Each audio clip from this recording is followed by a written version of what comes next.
போதைப் பொருட்களை பற்றி பேசுவதற்கு கூட்டணி கட்சி தலைவர்களுக்கோ முதலமைச்சர்களுக்கோ எந்த தார்மீக உரிமையும் கிடையாது என தமிழிசை சவுந்தரராஜன் காட்டமாக தெரிவித்துள்ளார். தூத்துக்குடி செல்வதற்காக சென்னை விமான நிலையம் வந்த தமிழிசை சவுந்தரராஜன் செய்தியாளர்களை சந்தித்தார்.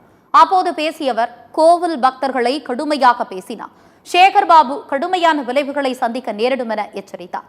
கத்தி வைத்துக் கொண்டு ரீல்ஸ் எடுப்பவர்களை கூட கண்காணிக்க முடியவில்லை என்றார். காவல்துறை என்ன செய்கிறது என தமிழிசை கேள்வி எழுப்பினார். போதையை பற்றி பேசுவதற்கு முதலமைச்சருக்கோ அவங்க கூட்டணி கட்சி தலைவர்களுக்கோ யாருக்கும் எந்தவித தார்மீக உரிமையும் கிடையாது. இவங்க ரீல்ஸ் எடுக்கிறதும் கத்தியை வச்சு ரீல்ஸ் எடுக்கிறதும் அதிகமாக இருக்குது. இது மாநில அரசு அந்த கத்தியை கையில வச்சிருக்காங்களான்னு பார்க்க கூட முடியலன்னா என்ன செய்யறது? நான் கேட்கிறேன், இந்து பக்தர்களை கடுமையாக பேசுவதற்கு உரிமை சேகர்பாபுக்கு இல்லைன்ற. கோயில பார்க்க வர்றாங்களா, உங்களை பார்க்க வர்றாங்களா?